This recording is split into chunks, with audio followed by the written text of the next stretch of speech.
Dan selanjutnya kami ucapkan selamat datang kepada Habibana Al-Kiram Al-Habib Muhammad Hanif bin Abdurrahman LC.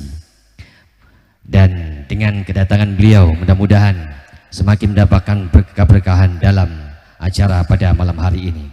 Oleh karena itu, marilah sama-sama kita simak mau'izah hasanah dari Habibana Al-Kiram Dr. Habib Hanif bin Abdurrahman LC. Falyatafaddal mashkuro.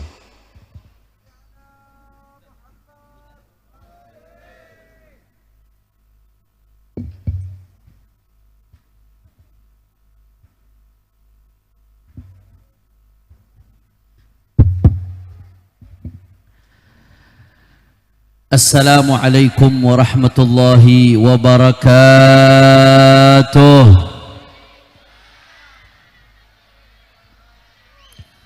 Alhamdulillahi rabbil alamin wa bihi nasta'in ala umuri dunya waddin. Allahumma fassalli wa sallim wa barik wa karrim wa majid wa azzim على سيدنا وحبيبنا وشفيعنا ونور قلوبنا محمد الفاتح لما أغلق والخاتم لما سبق ناصر الحق بالحق والهادي إلى الصراط المستقيم وعلى آله وصحبه حق قدره ومقداره العظيم يا فتاح يا عليم. أما بعد. Para alim ulama, para habaib, para kiai, para sesepuh, para tokoh masyarakat, wabil khusus yang tadi telah menyampaikan tausiatnya guru kita Al-Habib Ad-Da'i ilallah Dr. Ali Zainal Abidin bin Alawi Al-Kaf. Juga hadir di tengah-tengah kita adalah Habib Abdullah Muna Ibn Al-Habib Farid Ibn Syekh Abu Bakar bin Salim.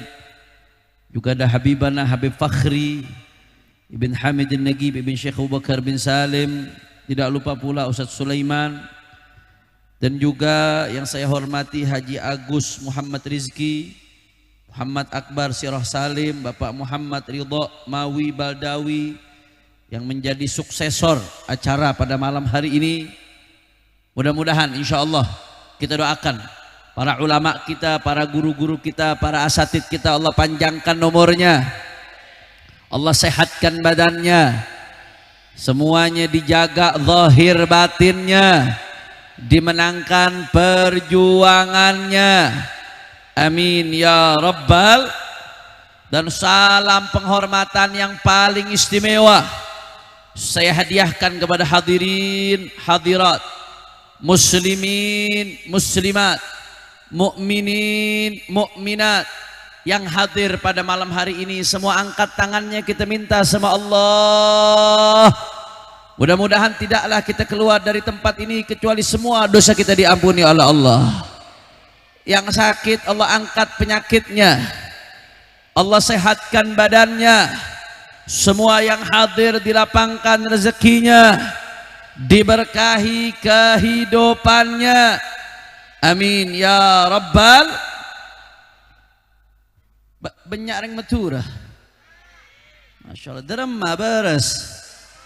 Alhamdulillah. Dari manapun, yang dari Madura, yang dari Jakarta, yang dari Betawi, malam ini kita kumpul sebagai umatnya baginda Nabi besar Muhammad Sallallahu Alaihi Wasallam. Saudara, Nabi yang kita rayakan maulidnya pada malam hari ini adalah Al-Insanul Kamil, manusia yang sempurna. Saudara, kalau kita lihat Rasulullah, apapun yang berkaitan dengan Rasulullah sempurna. Saudara, fisiknya sempurna, ketampanannya sempurna, keberaniannya sempurna, kecerdasannya sempurna.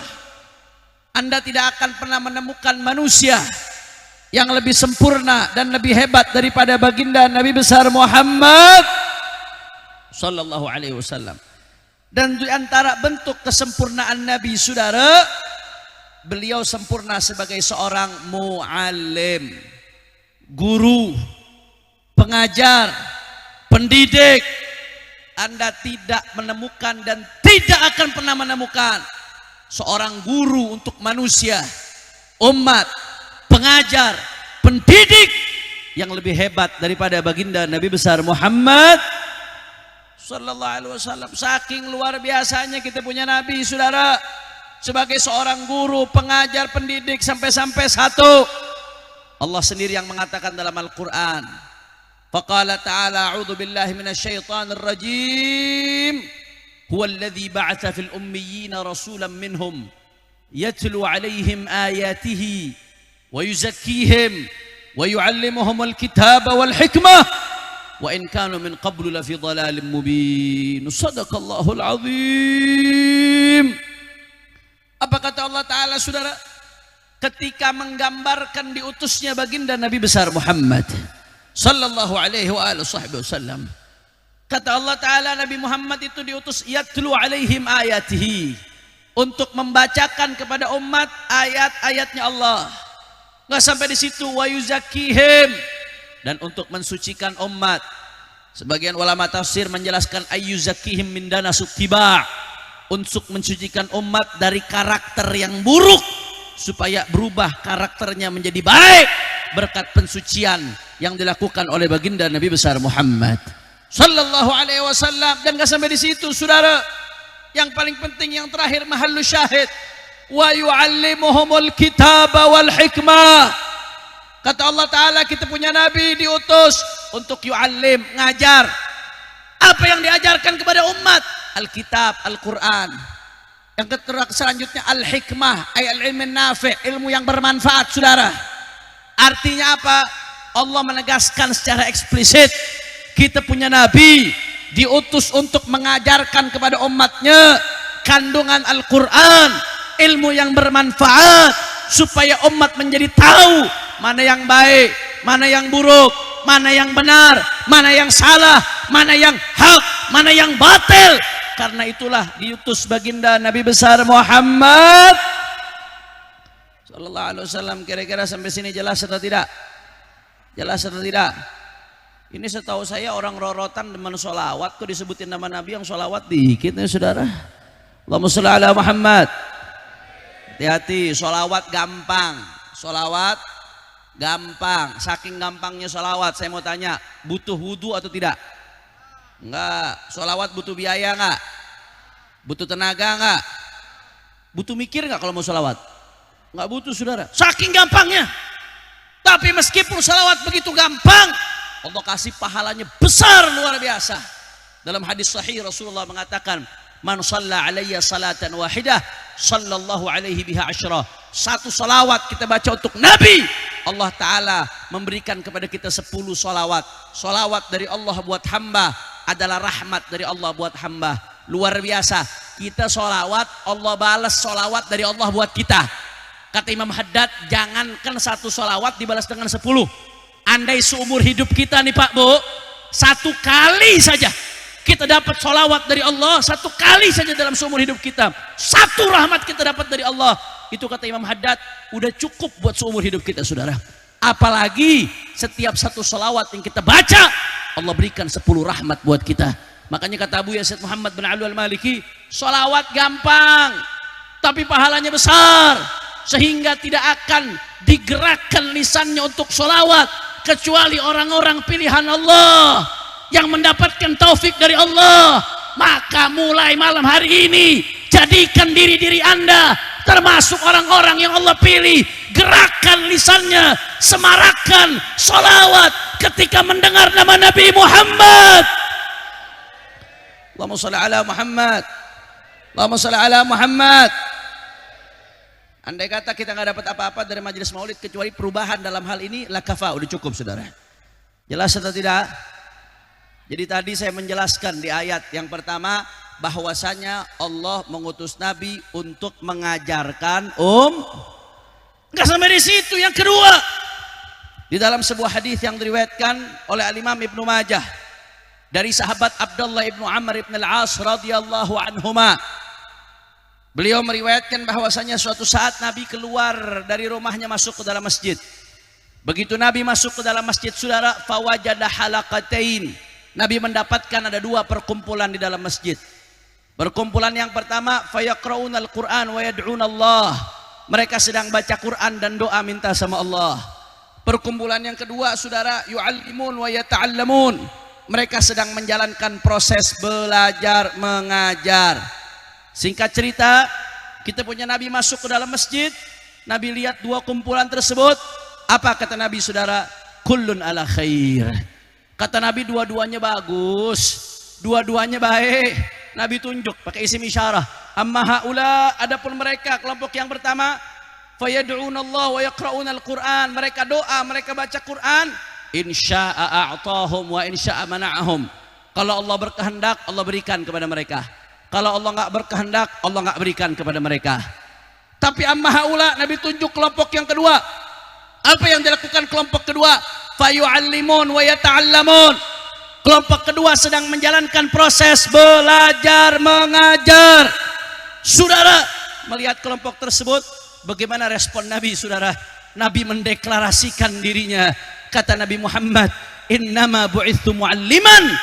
Aku, kata Rasulullah, diutus tidak lain dan tidak bukan mu'alliman, kecuali sebagai pengajar, pendidik, guru.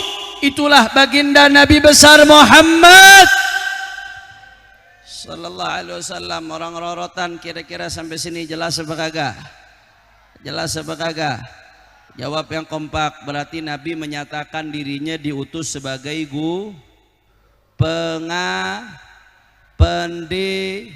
alhamdulillah.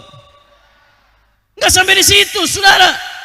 Bukan hanya Nabi menyatakan dirinya sebagai pengajar, guru, pendidik, sahabat pun menyebut Nabi demikian saudara.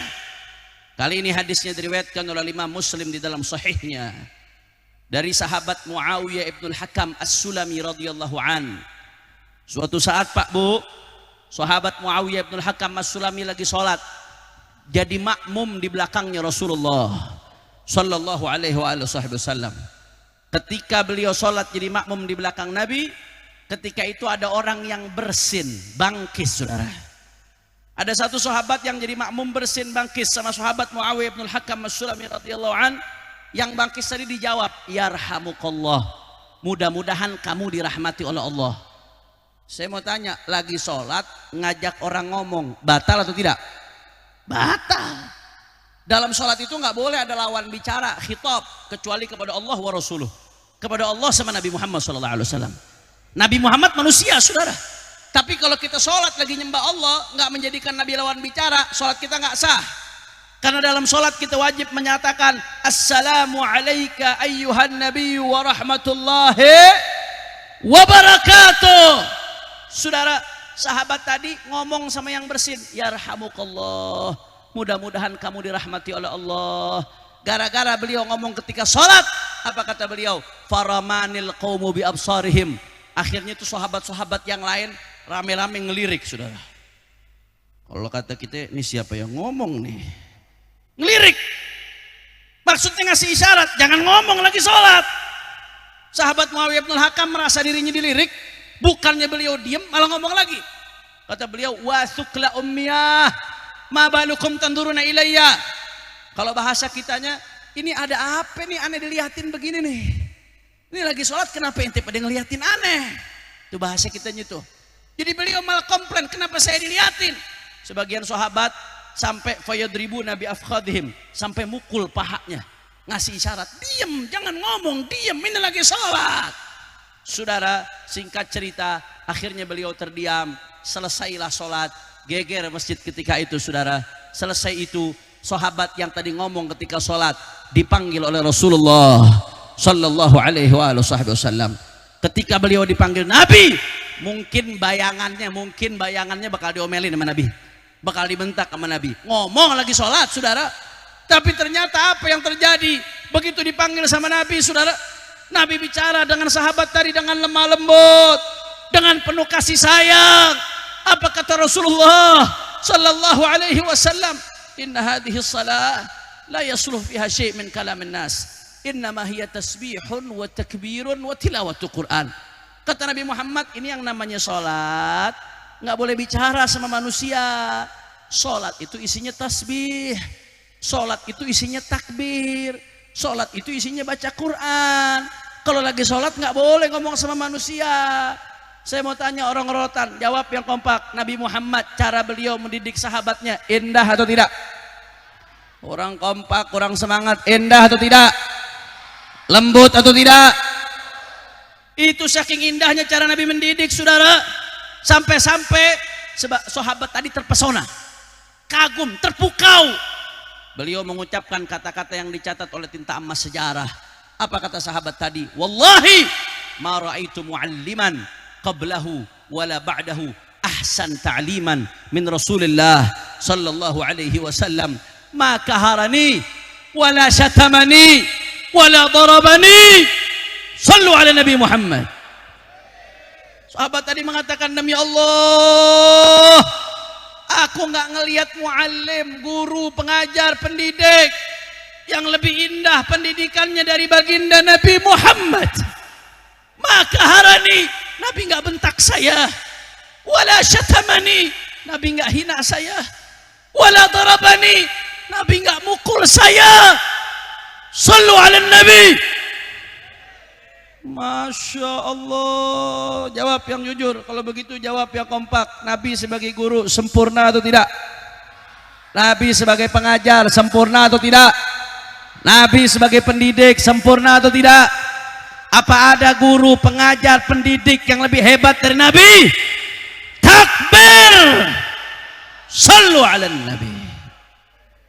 Yang keempat, saudara. Yang keberapa? Yang keberapa? Berarti nggak bengong.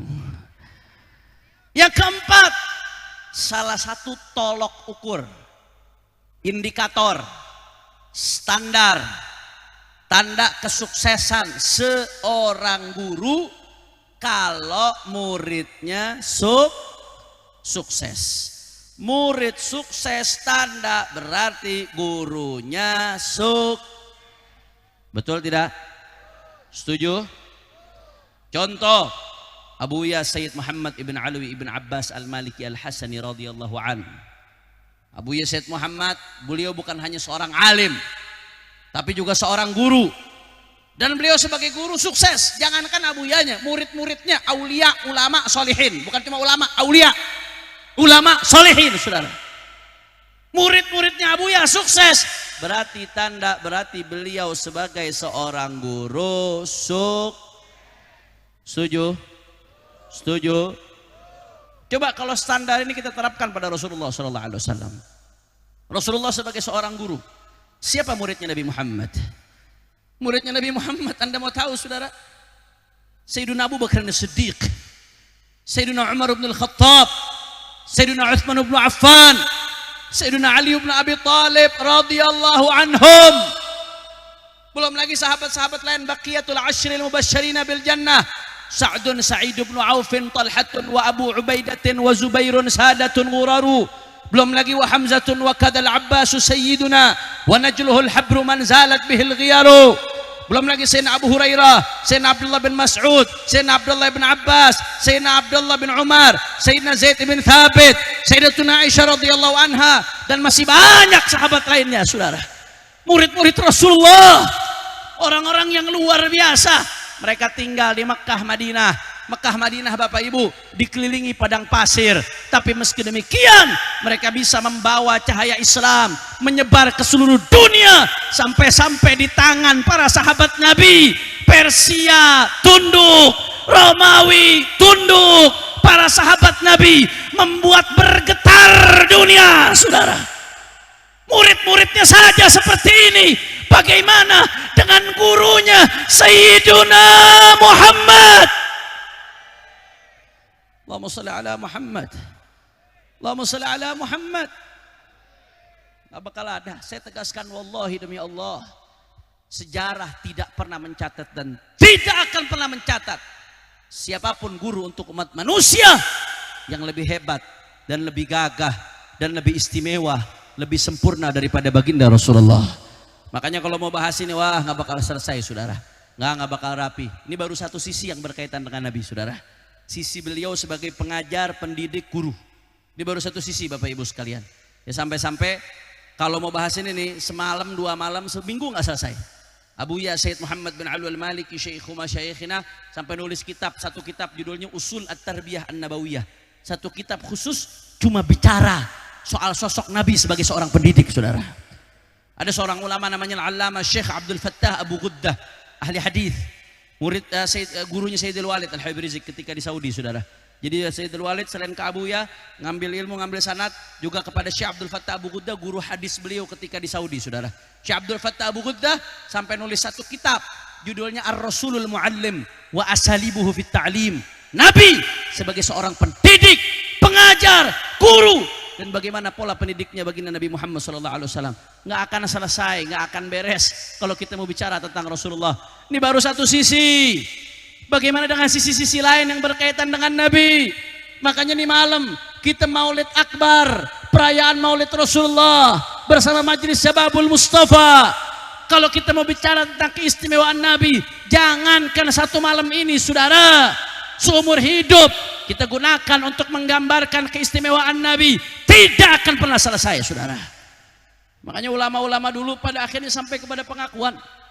Syekh Abdurrahman Ad-Daibai setelah panjang lebar muji Rasulullah, beliau sampai kepada pengakuan, madihuka gasirun walau ja'a bibadil majhud wa wasifuka ajizun an hasri ma hawaita min khisalil karami wal jud, al kaunu isyaratun wa antal maqsud. Sallu ala Nabi Muhammad.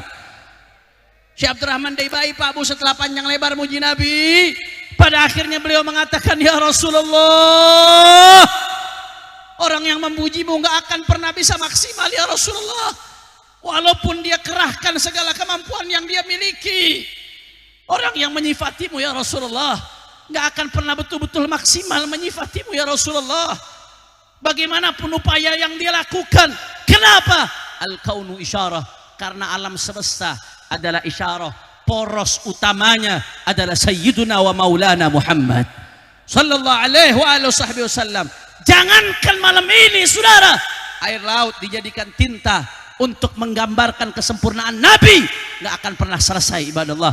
Makanya saya mau tanya, jawab yang kompak malam hari ini supaya majelis kita makin berkah. Kalau begitu kita punya Nabi yang kita rayakan maulidnya pada malam hari ini, sempurna atau tidak?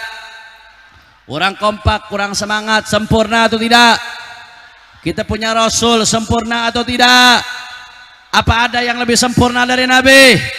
Apa ada manusia yang lebih hebat dari Nabi? Apa ada manusia yang lebih agung dari Nabi? Kalau begitu Nabi sebagai seorang guru sempurna atau tidak? Nabi sebagai seorang pengajar sempurna atau tidak? Nabi sebagai seorang pendidik sempurna atau tidak? Semua rorotan angkat tangannya, takbir, takbir, sallu ala Nabi. Saudara, tadi muqaddimah, prolog, sekarang kita ngambil al-ibar wal-idhat, pelajaran yang bisa kita petik dari apa yang saya sampaikan. Tapi sebelum saya lanjutkan, ini jam berapa ini, saudara? Udah jam 11. Lanjut apa jangan? Lanjut apa jangan? Ibu-ibu odang bilang jam 9. Jam 9 di Pamekasan kali itu, Bu. Lanjut. Masih semangat? Tapi kurang semangat kelihatannya ini. Saya tutup aja ya. Lanjut. Masih semangat? Yakin? Betul? Saya mau dengar dulu semangatnya orang rorotan sekali lagi. Allahumma sholli ala Muhammad. Saudara, dari apa yang saya sampaikan kita bisa ngambil beberapa pelajaran. Pelajaran yang pertama, saudara, Nabi tadi menyatakan innama bu'itsu mu'alliman, beliau diutus sebagai seorang guru. Maka hadhihi busyra, kabar gembira buat orang-orang yang Allah pilih menjadi guru, saudara. Apapun penyebutannya, mau disebut kiai, ustadz, syekh, pak guru, bu guru, dosen, asalkan nyebarkan ilmunya Rasulullah. Dimanapun ngajarnya, mau ngajarnya di kampus, di pesantren, di masjid, di musola, di kampung, di gudang lagi, saudara. Asalkan ngajarkan ilmunya Nabi, beruntung. Nggak ada profesi yang lebih hebat dari profesi guru. Kenapa? Karena Nabi Muhammad menyatakan dirinya sebagai guru, saudara. Nggak ada, walaupun kadang-kadang mohon maaf, yang namanya guru-guru ngaji di kampung-kampung suka dipandang sebelah mata, gara-gara ekonominya menengah ke bawah, suka diremehkan, nggak ada urusan. Siapapun yang meremehkan mereka, mereka tetap mulia karena sudah satu rel dengan baginda Nabi Muhammad. Jelas atau tidak?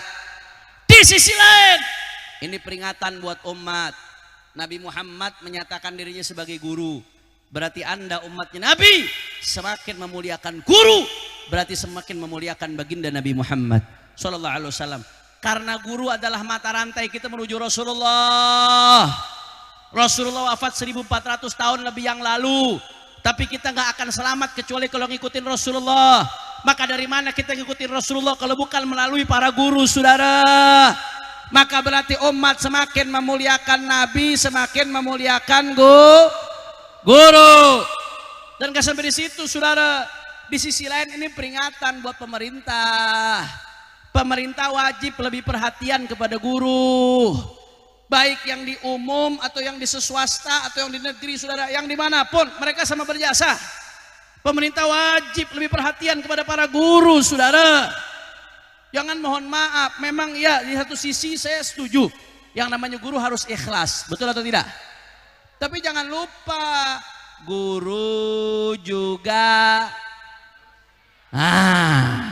bukan rocker aja yang manusia, saudara. Guru juga punya anak, punya istri, punya keluarga, punya kebutuhan. Pemerintah wajib perhatian pada guru. Saya kadang-kadang sedih, ya Allah, dengar berita guru honorer gaji sebulan 200.000, saudara. 300.000. Beli kuota nggak cukup, saudara. 300.000 sebulan apa ini? Giliran guru gajinya kecil, giliran anggota DPR gajinya gede, saudara. Betul atau tidak? Betul atau tidak? Padahal jawab yang jujur, mana yang lebih bermanfaat, guru atau anggota DPR? Mana yang lebih berjasa buat rakyat, guru atau anggota DPR? Mana yang lebih berguna, guru atau anggota DPR? Makanya malam ini saya mau rapat paripurna sama orang rorotan. Rapat dengar pendapat, hasilnya jadi undang-undang. Setuju? Setuju? Saya mau tanya orang rorotan, ini rapat dimulai nih. Kira-kira kalau gaji guru sama gaji anggota DPR ditukar, setuju atau tidak? Udah sah, saudara. Jadi undang-undang. Takbir! Siap perhatian kepada para guru, siap menjaga para guru, siap melindungi para guru, siap mengawal para guru. Takbir! Sallu ala Nabi. Yang kedua, saudara, dari apa yang saya jelaskan tadi, kita bisa ngambil pelajaran. Nabi menyatakan dirinya innama bu'ithu mu'alliman. Kata Nabi, aku diutus tidak lain dan tidak bukan sebagai mu'allim, guru, pengajar, pendidik. Kalau kita belajar ilmu lughah, kata-kata innama tufidul hasra, menunjukkan makna hasr. Artinya sesungguhnya, kata Nabi, saya diutus tidak lain dan tidak bukan sebagai pendidik. Luar biasa, saudara. Sampai-sampai Nabi menekankan visi misi diutusnya kenabian untuk visi misi pendidik. Kenapa? Ini menjadi syarat. Saking pentingnya pendidikan, saudara. Umat nggak bakal bisa baik kecuali dengan pendidikan Islam, dengan pendidikannya Nabi Muhammad SAW. Yang ngomong bukan saya, Pak, yang ngomong Rasulullah. Rasulullah sudah mengatakan man yuridillahu bihi khairan yufaqihu fiddin. Kata Nabi, kalau Allah menginginkan kebaikan buat seseorang, Allah bikin dia paham ilmu agama. Bagaimana caranya paham ilmu agama kalau nggak lewat pendidikan? Innamal ilmu bitta'allum. Pendidikan, saudara. Artinya umat nggak akan baik kecuali dengan pendidikan. Bahkan kalau kita lihat hadis ini secara seksama, jangan dipahami secara sempit. Pahami hadis ini secara luas. Kata Nabi, man yuridillah bi khairan yufaqihu fiddin. Kalau Allah menginginkan kebaikan buat seseorang, Allah bikin dia paham ilmu agama. Itu perorangan. Tapi perorangan kalau berkumpul jadi keluarga. Perorangan kalau berkumpul jadi masyarakat. Perorangan kalau berkumpul jadi komunitas. Perorangan kalau berkumpul jadi negara. Artinya apa, saudara? Kalau hadis ini dipahami secara luas, perorangan gak akan baik kecuali dengan ilmu agama, dengan pendidikan. Maka berarti keluarga nggak akan baik kecuali dengan pendidikan Nabi Muhammad Sallallahu Alaihi Wasallam. Begitu juga masyarakat jangan mimpi bisa baik kecuali dengan pendidikan. Begitu juga ormas, komunitas, kelompok manapun jangan mimpi bisa baik kecuali dengan pendidikannya Nabi Muhammad. Bahkan kalau kita tarik lebih luas lagi saudara, itu yang namanya negara dengan pejabat dan berbagai perangkatnya tidak akan bisa baik kecuali dengan pendidikan saudara. Betul? Betul? Apalagi di zaman sekarang yang Masya Allah, zaman yang dikatakan dalam hadis badiru bil amal fitanan ka qita'il lailil mudlim. Kata Nabi, segera beramal sebelum datang fitnah. Kalau fitnah sudah datang, fitnah itu seperti potongan-potongan kegelapan di malam hari Bapak Ibu sekalian. Anda tahu maksudnya apa? Kalau sudah gelap gulita di malam hari di tengah-tengah potongan-potongan kegelapan tersebut, orang nggak tahu apa yang ada di kanan kirinya saudara. Artinya kalau fitnah sudah datang, manusia akan kebingungan. Mana baik, mana buruk, mana benar, mana salah, mana hak, mana batil. Umat akan serba bingung, saudara. Saudara, perhatikan baik-baik. Apa kata Nabi kalau itu sudah terjadi, umat sudah serba bingung? Yusbihur rajulu mu'minan wa yumsi kafiran. Orang-orang paginya masih mukmin, sorenya sudah kafir, saudara. Yumsi mu'minan wa yusbihu kafiran. Sorenya masih mukmin, paginya sudah kafir, saudara. Naudzubillah min. Mudah-mudahan iman Islam kita dan anak turunan kita dijaga oleh Allah. Ya muqallibal qulub, tsabbit qulubana ala dinik wa ta'atih. Berapa banyak Pak Bu zaman sekarang saya suka menghadapi orang-orang yang di pagi hari imannya masih mantap, siang hari buka medsos, ada tayangan-tayangan yang menebarkan keraguan, sorenya imannya sudah goyang, saudara. Dan ini terjadi. Kalau sudah seperti ini zamannya, maka bagaimana solusinya supaya selamat? La yaslam fiha illa man ahyallahu qalbahu binuril ilm. Tidak akan selamat kecuali orang-orang yang Allah hidupkan hatinya dengan cahaya ilmunya baginda Nabi Muhammad sallallahu alaihi wasallam. Makanya saya sampaikan di berbagai kesempatan, perayaan Maulid Nabi jangan hanya dijadikan seremonial. Kumpul, makan, bubar, selesai. Jangan rugi, saudara. Momen-momen perayaan Maulid Nabi harus dijadikan momentum untuk mengikat umat dengan Rasulullah sallallahu alaihi wasallam. Karena cuma dengan mengikat umat dengan Rasulullah, umat bisa selamat. Bagaimana cara mengikat umat dengan Rasulullah? Ya dengan ajarannya, saudara. Bagaimana umat mau tahu ajarannya Nabi tanpa proses pendidikan? Makanya saya tegaskan, momen-momen perayaan Maulid Nabi nggak boleh hanya jadi sekedar seremonial, tapi momen Maulid Nabi harus digunakan untuk membangkitkan spirit innama bu'itsu mu'alliman, untuk menghidupkan pendidikan Islam di tengah umat, saudara. Betul? Makanya saya mau bawa oleh-oleh. Ini orang rorotan mau oleh-oleh apa enggak? Mau oleh-oleh? Mau oleh-oleh? Tapi oleh-olehnya bukan makanan. Oleh-olehnya roadmap, peta untuk supaya selamat, supaya cahaya ilmunya Rasulullah ada di dalam diri kita, keluarga kita, keturunan kita, saudara. Kata guru saya Habib Segaf Baharun, kalau mau betul-betul cahaya ilmunya Rasulullah ada di tengah-tengah keluarga kita, diri kita, keturunan kita, maka jangan sampai setiap daripada individu kita lepas dari salah satu dari 4M, saudara. Salah satu dari berapa M? Orang kompak. Berapa M? Orang semangat. Berapa M? Mudah-mudahan yang jawab dapat 4 miliar. Nah, kira 4 miliar baru kenceng aminnya, saudara. Apa maksudnya 4M, Habib? Yang kita jangan lepas salah satu dari 4M tersebut. 1, M yang pertama mondok. M yang pertama apa? Orang kompak. M yang pertama apa? Orang keras. M yang pertama apa? Mondok, saudara. Di zaman sekarang, zaman yang begitu kacau, udah paling bener anak kita mondokin, masukin ke pesantren. Karena serem, Pak. Jujur aja, jujur. Ini banyak ibu-ibu di sini. Bu, Bu, sehat, Bu.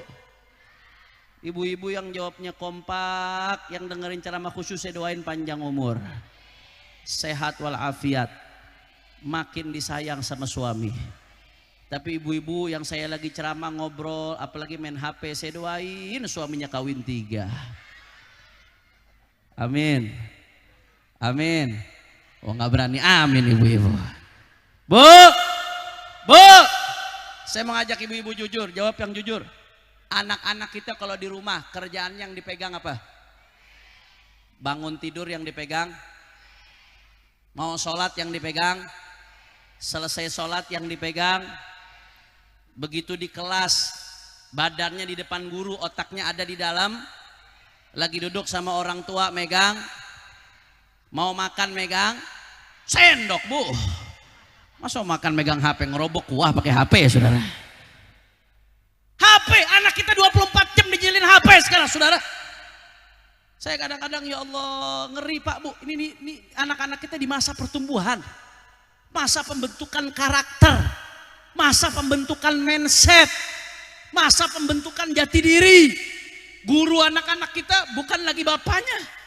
Bapak-bapak bisa duduk sama anak ngobrol 1 hari setengah jam sudah hebat. Guru anak-anak kita bukan lagi ibunya. Ibu-ibu bisa duduk sama anak ngobrol 1 hari 1 jam sudah luar biasa bu. Guru anak-anak kita bukan lagi ustadznya. Walaupun badannya di kelas, otaknya di HP saudara. Tapi sekarang guru dari anak-anak kita Facebook, Twitter, Instagram, YouTube, Tik. Betul atau tidak? Ibu bapak bayangin, ada studi bu, studi. Saya dapat dari guru saya, Profesor Al-Habib Abdullah bin Muhammad Baharun, hafizahullah ta'ala wa ra'ah. Beliau bilang ada studi menunjukkan Indonesia merupakan salah satu negara dengan durasi penggunaan HP. Rata-rata durasi penggunaan HP per hari terlama di dunia, saudara. Jadi di antara negara-negara yang lain, termasuk yang dalam 1 hari orang-orangnya paling lama megang HP orang Indonesia. Itu rata-rata orang Indonesia megang HP per hari 7 sampai 8 jam, saudara. Itu rata-rata. Anda bayangkan 7 sampai 8 jam buat main HP tanpa kita terasa. Itu kalau buat megang Quran 7 sampai 8 jam ini jadi wali semua nih, bisa terbang semua nih, saudara. Betul atau tidak? 7 sampai 8 jam megang Quran. Oh Masya Allah, ahlul Quran, zahir batin, saudara. Luar biasa. Dan ini fakta, realita. 7 sampai 8 jam Pak. Anak-anak kita yang sedang dalam proses pembentukan pola pikir, jati diri, karakter, dijejeli tiap hari dengan konten-konten yang udah nggak peduli halal haram. Bahkan berapa banyak kemaksiatan dianggap normal. Kita kalau lihat di medsos, Masya Allah, pacaran biasa, buka aurat nggak masalah, judi nggak ada masalah, mabok biasa, tren. Bahkan kalau kita lihat artis-artis itu, Masya Allah, ada pemain bola ngetop, luar biasa. Saya juga senang kalau lihat dia lagi main bola. Tapi kalau lihat gaya hidupnya, udah punya anak 4 Pak, baru mau nikah. Jadi pacaran dulu, dapat anak 4, baru nikah, saudara. Dan dengan bangga diumumkan sedunia merayakan pernikahannya, saudara. Cristiano Ronaldo itu. Saya demen cara dia main bola, cuman pas lihat gaya hidupnya ngeri, saudara. Dan ini dianggap normal, dianggap biasa di medsos. Bapak Ibu bisa bayangkan, anak-anak kita setiap hari dicekoki dengan yang seperti ini, Bapak Ibu sekalian. Saya khawatir 30-20 tahun yang akan datang, apa jadinya generasi yang setiap hari berjam-jam dicekoki dengan pemandangan seperti ini, saudara.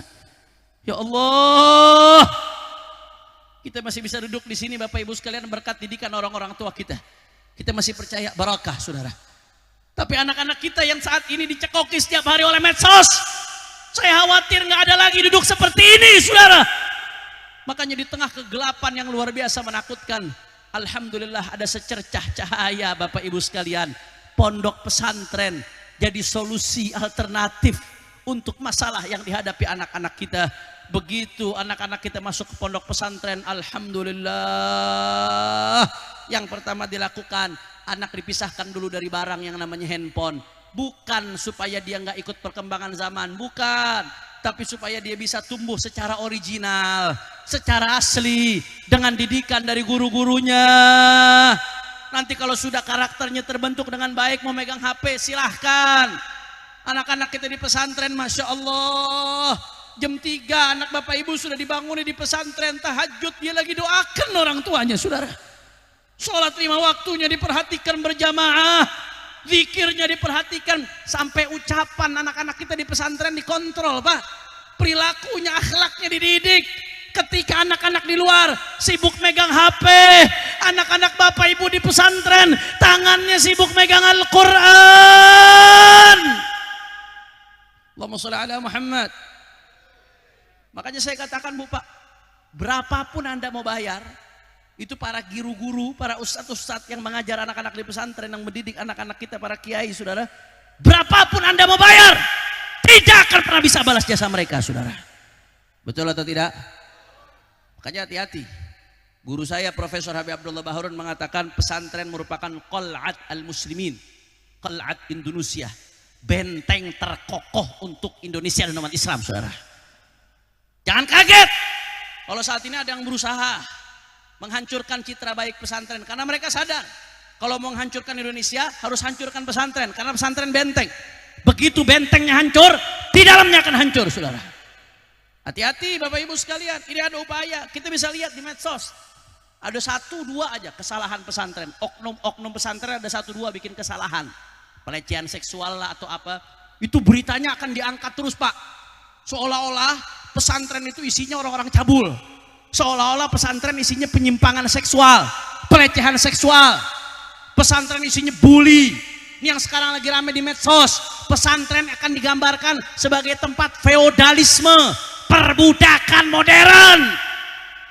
Ini upaya untuk apa semua? Berita seperti ini diangkat terus-terusan untuk menghancurkan nama baik pesantren. Kalau pesantren sudah hancur, umat Islam di Indonesia akan diacak-acak. Makanya guru saya Al-Habib Abdullah Baharun udah wanti-wanti udah lama nih, isu-isu yang ramai beredar. Habaib lagi dihantem-hantemin, difitnah segala macam. Saya dengar dekat sini ada markas ya saudara. Betul? Betul? Biarin aja, yang namanya buih lama-lama akan hilang sendiri saudara. Amin. Amin.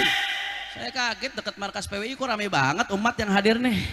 Masya Allah, tabarakallah. Saudara, itu yang lagi diserang habaib. Tapi sebenarnya targetnya bukan habaib. Kalau kata guru saya, habaib itu cuma batu loncatan.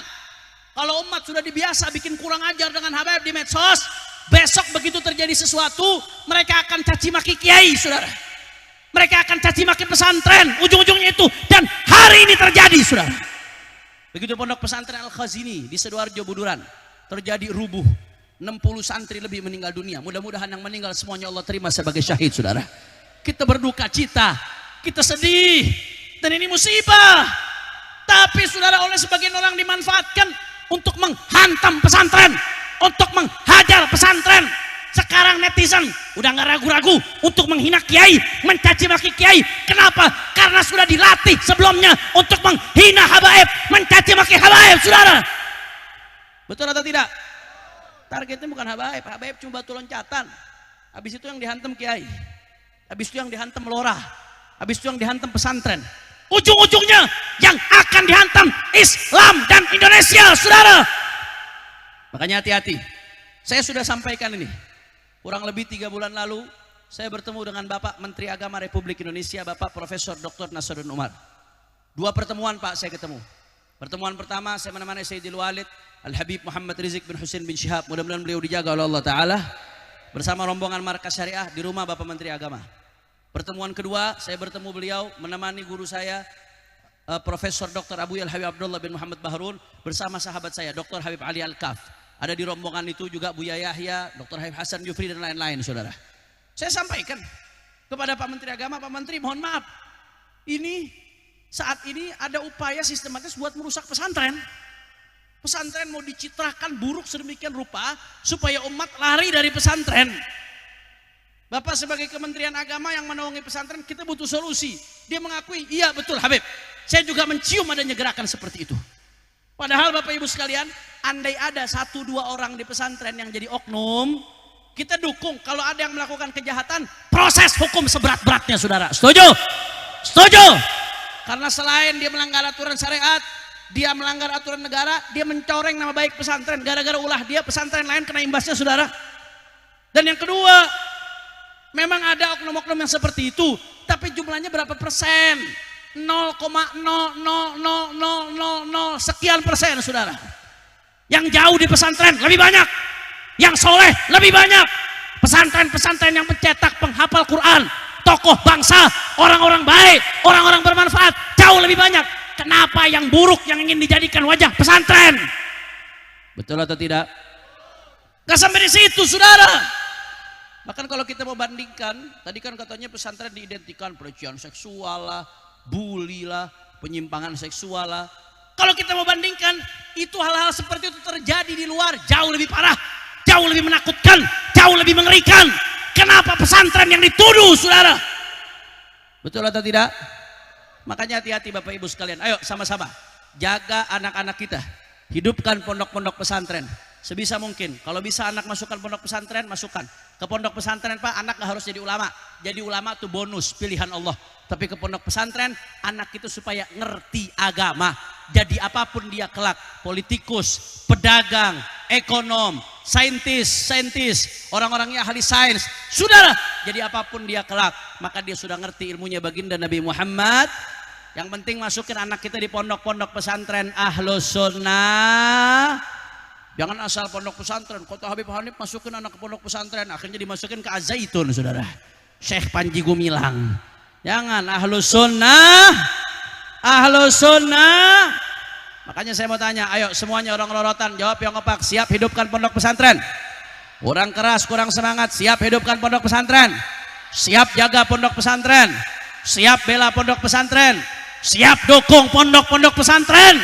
Semua angkat tangannya, takbir. Sallu ala Nabi. M yang pertama apa tadi? Udah lupa. M yang pertama apa? Kurang semangat. M yang pertama apa? Habib, saya nggak bisa, anak saya mondok kejauhan. Ya udah nggak apa-apa, ambil M yang kedua, madrasah. M yang kedua apa? Banyak kok madrasah-madrasah yang bagus. Di madrasah anak-anak kita dapat ilmu dunia, dapat juga ilmu akhir. Kenapa kok banyak orang tua ngaku muslim tapi selalu berat masukkan anaknya ke madrasah? Ngerasa kalau anak masuk ke madrasah nggak unggulan, nggak keren, nggak bagus, saudara. Padahal madrasah-madrasah kita banyak yang berkualitas. Dan di madrasah anak-anak kita dapat pendidikan dunia, dapat pendidikan akhirat. Maka kalau nggak bisa pesantren, minimal anak-anak kita masuk ke madrasah. Habib, saya udah terlanjur masukin anak ke sekolah yang non madrasah, bagaimana? Nggak apa-apa. Ambil M yang ketiga. Apa M yang ketiga? Mengaji. M yang ketiga apa? Kurang kompak. M yang ketiga apa? Tadi M yang pertama, M yang kedua, M yang ketiga, ngaji. Saudara, silahkan anak Anda mau sekolah apapun, mau belajar dimanapun, tapi pulang dari sekolah suruh dia belajar ngaji, saudara. Kepada guru di kampung, atau kalau ada rezeki lebih, masukin di rumah saudara guru, biar belajar ngaji, tahu huruf Quran, tahu halal haram, tahu bagaimana cara beribadah. Jangan sampai belajar tinggi-tinggi anak kita nggak bisa ngaji, besok bapak ibu mati, yang mau baca Quran siapa kalau bukan anaknya? Saya kadang-kadang sedih, ada orang kaya raya Pak, saya pernah tahu anaknya, ada orang kaya raya, duitnya miliaran, jabatan tinggi, aset di mana-mana. Itu begitu mati, itu jajar karangan bunga berjajar, saudara. Tapi apa yang terjadi? Mayat masih di tengah rumah, udah nyetel kaset Al-Quran. Begitu ditanya, ini kemana anak-anaknya? Anak-anaknya nggak bisa baca Quran, saudara. Kalau itu sudah terjadi, kita mati, anak nggak bisa baca Quran. Apa artinya uang? Apa artinya jabatan? Apa artinya aset? Apa artinya popularitas? Lebih baik hidup pas-pasan, apa adanya, setiap hari makan tahu tempe, rumah kecil, tapi kita mati, anak kita bisa baca Quran buat kita, saudara. Betul? Mudah-mudahan kita mati meninggalkan anak-anak yang soleh. Amin ya rabbal. M yang ketiga apa? Kurang kompak dari ulang. M yang pertama, kalau nggak bisa M pertama, M yang kedua. Nggak bisa M yang kedua, M yang ketiga. Habib, saya udah tua Habib, mau ngaji udah nggak bisa. Habib, saya sibuk, nggak ada waktu buat ngaji secara khusus begitu. Ya udah nggak apa-apa, ambil M yang keempat. Apa M yang keempat? Majlis. M yang keempat apa? Kurang kompak. M yang keempat apa? Kita nggak kekurangan majlis. Di setiap masjid musola ada majlis. Minimal belajar ilmu-ilmu akidah dasar, ilmu syariat dasar, ilmu akhlak dasar. Dasarnya aja saudara, supaya Anda paham bagaimana menjalani kehidupan. Majelis. Habib, saya sibuk, nggak ada waktu buat hadir majelis, seminggu 2 kali aja. Nggak ada waktu Beb, seminggu sekali nggak ada waktu Beb, bohong. Giliran buat majelis nggak ada waktu. Kalau main HP waktu ada nggak? Nongkrong waktu ada nggak? Ngopi waktu ada nggak? Ngobrol waktu ada nggak? Giliran buat majelis nggak ada waktu. Layangan singit. Betul apa kagak? Udah gitu mintanya surga Firdaus lagi saudara. Majelis kagak mau, mintanya surga Firdaus saudara. Luar biasa majelis. Habib, saya di pelosok, majelis nggak ada. Bagaimana? Ada sinyal internet nggak? Ada sih wifi Beb, nembak dari satelit. Tetap nggak ada alasan buat nggak majelis. Online majelis sekarang banyak. Saya tahadusan binikmah. Saya ngajar dalam sebulan ada 19 titik pengajian rutin, bukan ceramah, di luar ceramah, pengajian rutin dengan 19 kitab yang berbeda di berbagai disiplin ilmu saudara. Itu semua pengajian-pengajian saya semuanya ditayangin secara online. Ditayangin di mana Beb? Di channel saya. Apa nama channelnya? Habib Hanif Official. Like, subscribe, and share. Sekalian promosi. Artinya apa? Anda jauh dari saya, tapi Anda tetap bisa ngaji. Nggak ada alasan buat nggak ngaji. Nggak ada alasan buat nggak majelis. Betul atau tidak? Betul atau tidak? Nggak ada alasan. Ayo majelis saudara, majelis buat kebaikan kita saudara. Walaupun online, majelis. Yang penting majelis online, gurunya Ahlus Sunnah. Jangan sembarangan majelis online. Akhirnya ngajinya di channel YouTube-nya Mama Gupron saudara. Wa maqali inna rahmatan lafima Allah. Masya Allah. Jelas apa kagak? Ulang supaya kita terikat dengan Nabi. Berapa M? Keluarga kita, keturunan kita jangan lepas salah satu dari berapa M? M yang pertama. Kalau nggak bisa mondok, M yang kedua. Nggak bisa madrasah, M yang ketiga. Nggak bisa mengaji, M yang keempat. Mondok nggak mau, madrasah ogah, mengaji nggak mau, majelis juga ogah. Kalau empat-empatnya udah nggak mau, silahkan ambil M yang kelima. Apa M yang kelima? Mati aja loh. Betul? Yang ngomong bukan saya, yang ngomong Imam Syafi'i. Yang ngomong Imam Syafi'i, kata Imam Syafi'i, "Wa man fatahu ta'lim waqta syababihi, fakabbir alaihi arba'an li wafatihi." Kata Imam Syafi'i, anak muda nggak mau nuntut ilmu, nggak mau majelis, nggak mau ngaji. Kata Imam Syafi'i, fakabbir alaihi arba'an li wafatihi. Solati dia dengan solat jenazah. Jadi besok-besok orang rorotan, kalau lihat anak-anak muda di pinggir jalan, disuruh hadir majelis nggak mau, langsung nggak usah banyak ngomong, masukin ke keranda Pak. Masukin ke kurung batang, umumin di masjid. Innalillahi. Jelas. Takbir. Allahumma sholli ala Muhammad. Maka oleh karena itu Bapak Ibu sekalian, kembali ke pembahasan kita. Momentum Maulid Nabi nggak boleh jadi sekedar upaya seremonial, tapi momentum perayaan Maulid Nabi harus jadi momentum untuk mengikat umat dengan Nabi. Bagaimana cara mengikat umat dengan Nabi? Yaitu dengan ajarannya. Bagaimana cara umat tahu ajaran Nabi?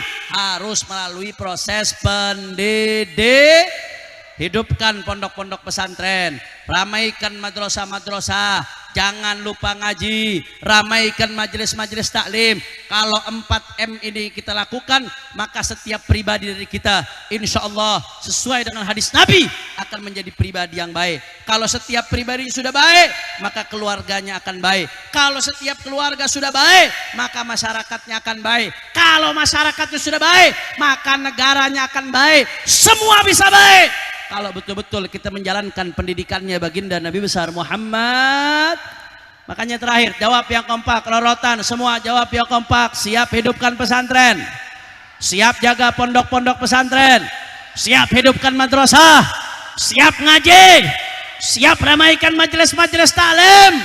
Semua angkat tangannya, semua takbir, takbir, takbir. Sallu ala Nabi. Terakhir sebagai penutup kita baca sholawat. Mudah-mudahan barokah sholawat. Yang punya hajat Allah kabul hajatnya. Yang sakit Allah angkat penyakitnya. Allah sehatkan badannya. Semua yang hadir dilapangkan rezekinya. Diberkahi kehidupannya. Dan kita doa juga barokah sholawat. Mudah-mudahan negeri kita dijaga oleh Allah. Para pemimpin-pemimpinnya, pejabatnya dapat taufik dan hidayah. Mudah-mudahan rakyat dan ulamanya juga mendapat taufik dan hidayah. Dan mudah-mudahan barokah sholawat kita doa jangan berhenti. Mudah-mudahan saudara-saudara kita di Palestina ditolong oleh Allah. Barokah sholawat, mudah-mudahan Palestina merdeka, Gaza merdeka, Israel hancur, Israel hancur, Israel hancur. Amin ya Rabbal. Ayo sama-sama semua kita baca sholawat. Hadro ikut, tapi backing vokal jangan ikut. Kita goncangkan rorotan dengan sholawat. Orang rorotan siap goncangkan rorotan dengan sholawat? Siap goncangkan rorotan dengan sholawat? Tapi saya mau nih malam kita ciptakan bintang-bintang di rorotan. Cia, biar kayak anak muda saudara. Coba yang punya HP dinyalain HP-nya, blitznya dinyalain semua. Coba panitia kalau bisa lampu dimati-matiin dulu. Lampu yang di pinggir-pinggir nih yang menerangi jamaah dimati-matikan dulu. Panitia, kalau nggak bisa dimatiin putusin aja kabelnya saudara. Ayo semuanya, semua. Hati-hati yang nggak ngeluarin HP, hati-hati. Ada yang hilang kemarin saudara. Semua. Kalau bisa dimatikan dulu. Semua lampu yang di pinggir-pinggir panitia dimatikan dulu. Dimatikan. Coba masih banyak nih lampunya pinggir-pinggir. Semuanya, semua. Hadro ikut, backing vokal jangan ikut. Kita goncangkan rorotan dengan sholawat. Semuanya. Allahumma salli ala ya Habib ya Rasulullah wa ashghilin bidzalimin. Allahumma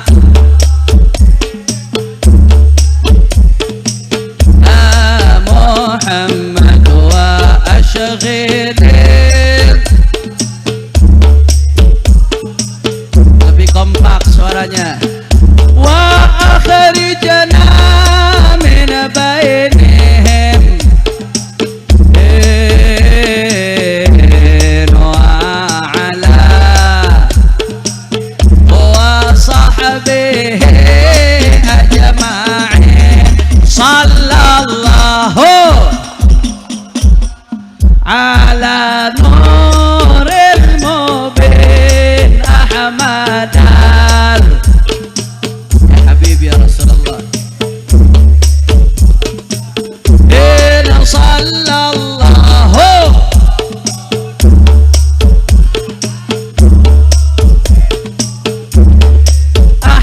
Ahmadal Mustafa Sayyidil Mursalin wa ala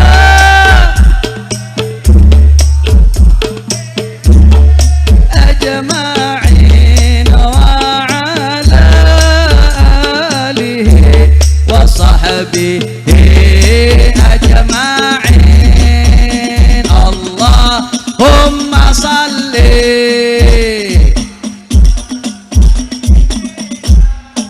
Muhammadin tibbil qulubi wa afiyatil wa nuril absari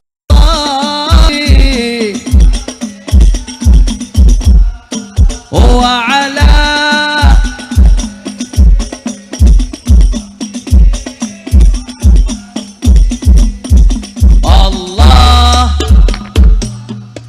semuanya.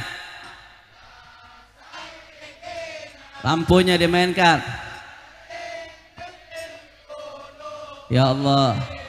Wa dawaiha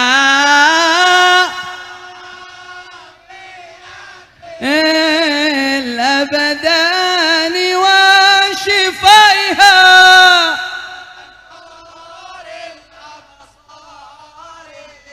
wa dhiyaiha wa ala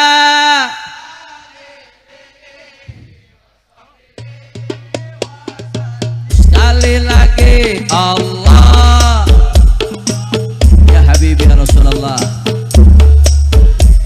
Yang sakit sembuhkan ya Allah, yang sedang sedih hatinya senangkan ya Allah. Yang punya hajat kabulkan ya Allah. Yang masih suka maksiat jadikan ahli taat ya Allah. Awil hal hatta ila ahsanil hal. Sari wa dhiyaiha wa ala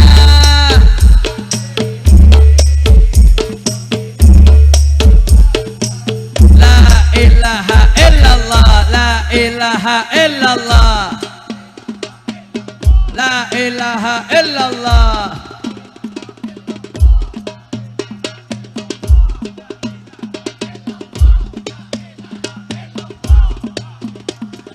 Ya Rasulullah, ya Nabi, laka syafa'ah wa hadha matlabi ya Nabi ya Rasul.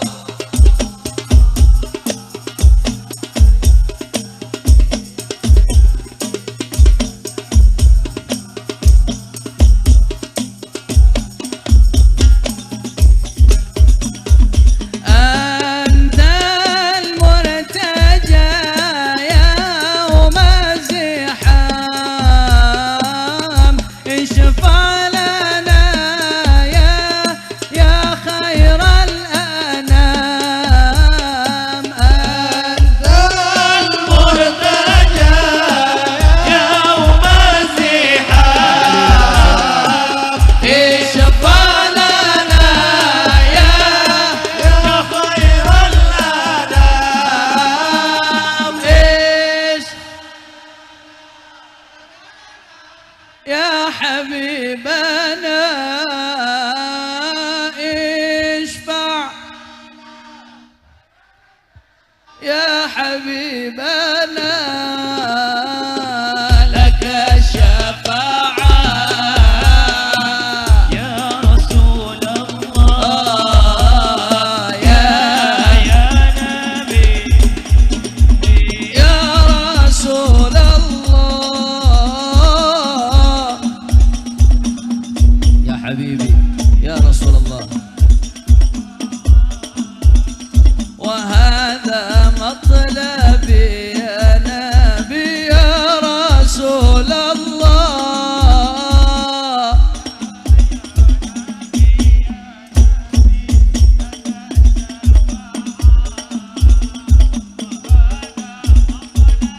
Terakhir, aludna bika ya habibu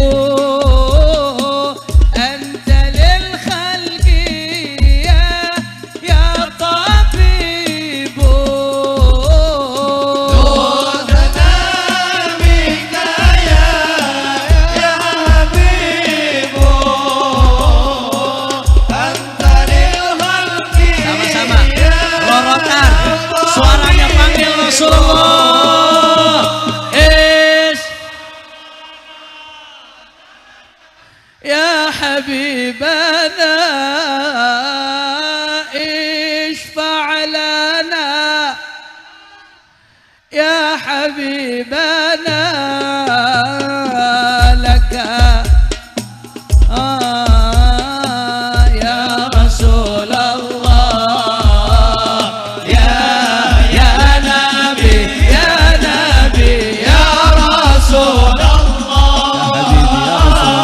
ya Nabi ya Nabi لك الشفاعة وهذا مطلبي يا نبي يا رسول الله يا نبي لك الشفاعة وهذا مطلبي يا نبي. تكبر تكبر تكبر صلوا على النبي.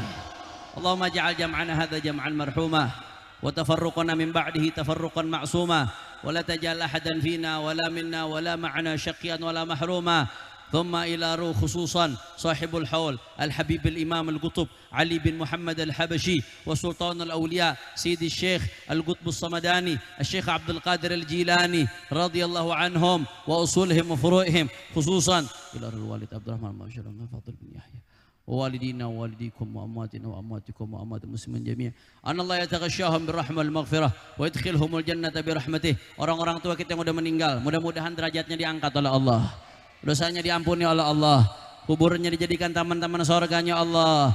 Orang-orang tua kita masih mudah-mudahan Allah kasih panjang umur, guru-guru kita Allah kasih panjang umur, sehat walafiat, dijaga zahir batinnya oleh Allah. Dan mudah-mudahan semua yang punya hajat malam hari ini gobol, yang punya hajat malam hari ini gobol berkat Nabi Muhammad. Al-Hadhini Al-Fatihah. Bismillahirrahmanirrahim. Alhamdulillahirabbil alamin arrahmanir rahim maliki yaumiddin iyyaka na'budu wa iyyaka nasta'in ihdinas siratal mustaqim siratal ladzina an'amta 'alaihim ghairil maghdubi 'alaihim. Saudara, terakhir saya mengundang orang Rorotan, kami dari Majelis Huraidah yang Al-Fakir khadimnya. Insyaallah besok hari Jumat, Kamis malam Jumat yang akan datang. Hari apa? Kamis malam tanggal 16 Oktober. 3 hari lagi nih Pak, 4 hari lagi saudara. Kami akan mengadakan Jakarta Barat bersolawat. Yang insya Allah penceramahnya Imam Besar Al-Habib Muhammad Rizik bin Husin bin Syihab. Dan akan dihadiri munsyid internasional. Ada Ustadz Kiai Haji Nasir Mansur, munsyidnya Abu Ya Maliki. Juga insya Allah akan ada Habib Abdullah bin Ali Al-Attas, Habib Abdullah Diba dari Bekasi, dan banyak guru-guru lainnya saudara. Ya, kita akan hadiahkan jutaan solawat untuk baginda Nabi Muhammad Sallallahu Alaihi Wasallam. Ya, saya minta kehadirannya. Di mana Beb? Di Kelurahan Sukabumi Selatan, Kebon Jeruk, bukan Sukabumi Jawa Barat, bukan. Kelurahan Sukabumi Selatan, Kecamatan Kebon Jeruk, Jakarta Barat. Siap hadir? Gue udah hadir ke Rorotan, awas lu kagak hadir ke tempat gua. Ya gantian, Isya berjamaah udah di sana. Kehadiran antum semua adalah kehormatan buat saya. Ajak keluarganya, ajak sanak familinya, laki, perempuan, semuanya. Ajak. Malam hari itu kita hadiahkan jutaan sholawat kepada baginda Nabi Muhammad SAW. Ini saja yang saya sampaikan. Lebih kurangnya mohon maaf. Hadani Allah wa iyyakum ila siratal mustaqim. Wassalamualaikum warahmatullahi wabarakatuh.